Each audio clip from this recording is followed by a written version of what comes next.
अस्सलाम वालेकुम students, how are you. उम्मीद है कि आप सब खैरियत से होंगे। Students, BA English part 2 paper B, इसमें हम जो लेक्चर आज कंडक्ट करने जा रहे हैं वो है जी कुरेक्शन ऑफ द सेंटेंसेस। तो इस सिलसिले में कुछ सेंटेंसेस मैंने जो हैं वो ऑलरेडी यहाँ पे लिख दिए हैं और इन सेंटेंसेस के अंदर जो हैं वो कुछ एरर हैं, उनको हमने स्पॉट करना है और फिर आपको मैं रूल्स बताऊंगा कि आपने उसको कैसे जो है वो सही करना है। और आपने उन रूल्स को जो है वो मद्देनज़र रखना है, ना कि सेंटेंस को, क्योंकि इनसे मिलता जुलता सेंटेंस कोई भी पेपर में नहीं आएगा। रूल आपको आना चाहिए। अच्छा जी, देखें, पहला सेंटेंस है the poor is protesting at the inflation. Inflation होता है महंगाई और प्रोटेस्ट होता है एहतजाज करना। ठीक है स्टूडेंट, बात ये है कि जब भी हमारे किसी नाउन के साथ आर्टिकल दा लग जाता है तो वो प्लूरल हो जाता है। ठीक है ना, एज अ होल हो जाता है, प्लूरल फॉर्म में चला जाता है। जैसे रिच है, रिच का मतलब अमीर, ठीक है ना, दा रिच हो जाएगा तो वो अमीर लोग हो जाएंगे। ठीक है, इस तरह जो है कैट है, एक बिल्ली है, दा कैट हो जाएगी तो वो प्लूरल फॉर्म में चला जाएगा। इस तरह जो द हॉर्स है, इस तरह ये आप कई इस तरह के जो नाउन है वो आप आर्टिकल दा लगा के उनको प्लूरल कर सकते हैं। तो दा पुअर का मतलब है जी अमीर लोग। जब ये प्लूरल फॉर्म में चला गया है तो what is doing this singular helping verb here. तो ये जो सिंगुलर हेल्पिंग वर्ब है इसका यहाँ पे क्या काम है। ठीक है, दा पुअर का मतलब है अमीर लोग। अच्छा, अब यहाँ पे ये प्लूरल फॉर्म में चला गया है तो द पुअर इज़ नहीं होगा बल्कि आर हो जाएगा। Okay, the poor are protesting at the inflation. गरीब लोग महंगाई के ख़िलाफ़ जो है वो एहतजाज कर रहे हैं। अच्छा, सेंटेंस नंबर 2 ज़रा देखें। ही gave me many advices. Student, English के अंदर कई नाउन ऐसे होते हैं जिनका आप प्लूरल उनको एज इट इज़ यानी इट सेल्फ आप उनका जो प्लूरल फॉर्म है वो आप नहीं इस्तेमाल कर सकते, उनका प्लूरल बनता ही नहीं है, बल्कि उनको प्लूरलाइज करने के लिए, उनका जमा का सीगा इस्तेमाल करने के लिए आपने उससे पहले कुछ और लफ्ज़ जो है उसका एडिशन करना होता है। ये गेव मी मैनी एडवाइसेस। अब एडवाइस जो है वो एडवाइस ही रहेगा, एडवाइसेस नहीं होगा। तो इसके लिए आप पीसेज ऑफ एडवाइस लगा सकते हैं प्लूरल करने के लिए, लेकिन आप जो है वो एडवाइसेस नहीं लगा सकते। He gave me many pieces of advice. इसको कट कर दें यहाँ से, तो आप लिख दें PIECES, pieces of advice. Okay जी, ये भी करेक्ट हो गया हमारा। नंबर 3 पे है you must start eating fruits daily. Student, English के अंदर कुछ नाउन ऐसे होते हैं कि आप उनका जो है वो एस नहीं लगा सकते, यानी वो सिंगुलर भी होते हैं और प्लूरल भी होते हैं।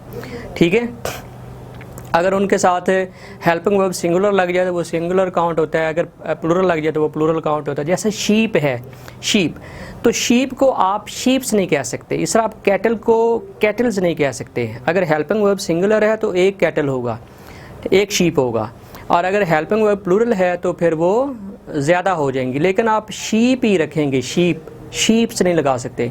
इस तरह फ्रूट जो है वो फ्रूट होता है, फ्रूट्स नहीं होता। इस तरह हेयर जो है, जो बाल होते हैं वो हेयर्स नहीं होते हैं। ठीक है ना, कई इस किस्म के जो नाउन हैं वो इंग्लिश के अंदर जो है वो काम कर रहे हैं कि आप उनके साथ एस जो है वो नहीं लगा सकते। You must start eating fruits नहीं होगा बल्कि फ्रूट, सिंपल एस जो है वो कट कर दें। ठीक है, तो इस तरह ये सेंटेंस आपका ठीक हो जाएगा। अच्छा, नंबर 4 पे है जी he is as happy as me. वो इतना खुश है जितना कि मैं। अब देखें, basically this is a comparison. ये कंपैरिजन है कि वो इतना खुश है जितना कि मैं हूँ। ठीक है, अब यहाँ पे देखें, एज हैप्पी एज से पहले जो हमारे पास प्रोनाउन लगा हुआ है ही, ये सब्जेक्टिव केस है। इसकी क्या केस है? सब्जेक्टिव केस है। तो जिसके साथ आप कंपैरिजन कर रहे हैं उसकी भी सब्जेक्टिव केस होनी चाहिए, ना कि ऑब्जेक्टिव केस। ठीक है, तो मी आप देखें तो ये ऑब्जेक्टिव केस है। He is as happy as me नहीं होगा, he is as happy as I am होगा। तो ग्रामर के अंदर फिर वो आई एम तो नहीं लगाते, बल्कि वो सिंपल आई लगा देते हैं। He is as happy as I. Okay, अच्छा, सेंटेंस नंबर जो 5 है वो है जी लेट आई गो देर। याद रखिएगा स्टूडेंट के जब भी लेट के बाद प्रोनाउन आएगा, लेट के बाद जो भी प्रोनाउन आएगा, he, she, it, I, we, you, they, जितने भी प्रोनाउन आएंगे वो हमेशा ऑब्जेक्टिव केस में आएंगे। लेट के बाद जितने भी प्रोनाउन आएंगे वो ऑब्जेक्टिव केस में आएंगे। ये रूल है, इस रूल को आपने याद रखना है। लेट आई नहीं होगा, लेट मी हो जाएगा, क्योंकि मी, आई जो है ये सब्जेक्टिव केस है और मी जो है ये ऑब्जेक्टिव केस है। और रूल ये है कि लेट के बाद प्रोनाउन की हमेशा ऑब्जेक्टिव केस आती है, ठीक है। अच्छा, उसके बाद है जी none of the two girls, none of the two girls have committed this sin. इसमें दो चीज़ें हैं, इस सेंटेंस के अंदर दो चीज़ें हैं। एक तो ये है कि स्टूडेंट जो हमारे पास जो इंडेफिनिट प्रोनाउन नन हम लगाते हैं ये दो से ज़्यादा के लिए, नेगेटिव बात करने के लिए दो से ज़्यादा के लिए लगाते हैं, सही है। और दूसरा ये बात है कि जब नाइदर नॉर या नन लग जाए उसके साथ जो हेल्पिंग वर्ब आता है वो प्लूरल सिंगुलर फॉर्म में आता है, ठीक है, वो सिंगुलर फॉर्म में आता है। अब यहाँ पे बात हो रही है, देखें ये टू गर्ल्स की बात हो रही है, ठीक है, टू गर्ल्स। अब जो नन है रूल के मुताबिक ये दो से ज़्यादा के लिए इस्तेमाल होता है।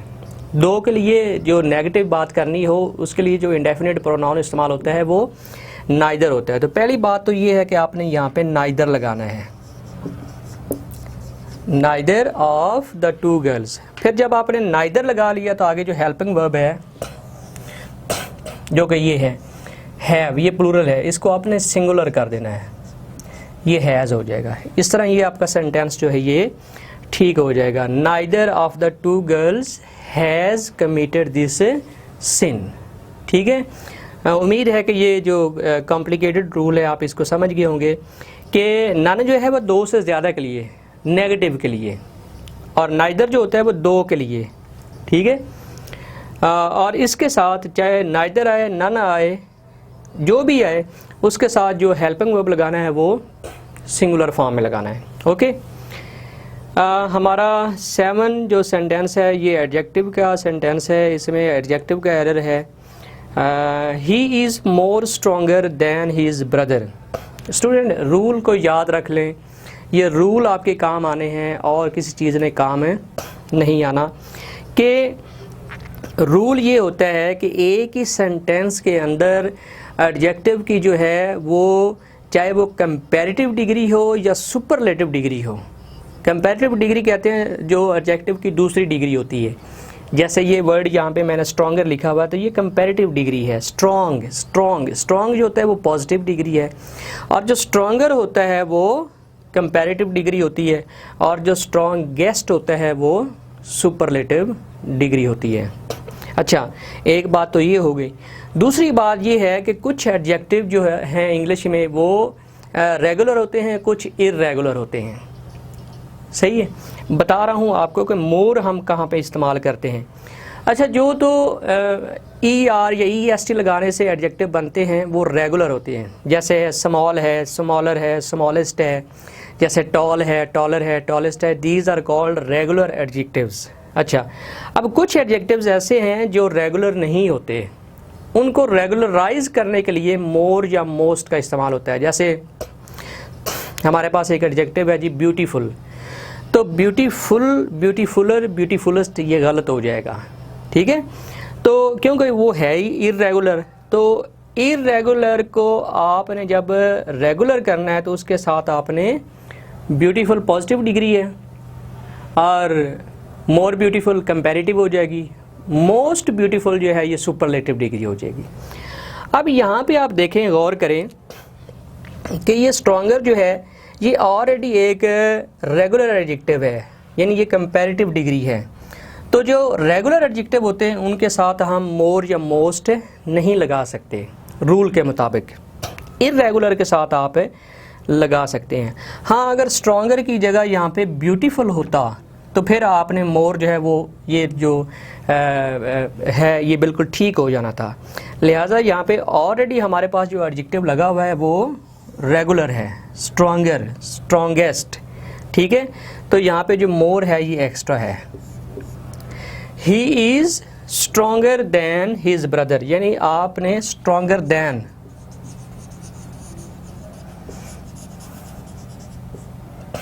ही is stronger than his brother, ये सही हो जाएगा। मोर स्ट्रॉन्गर जो है ये गलत हो जाएगा। आगे मैंने इसके दोनों रूल जो हैं वो आपको बता दिए हैं। तो उम्मीद है कि ये लेक्चर आपको पसंद आएगा। इजाज़त दीजिए, अल्लाह हाफिज़।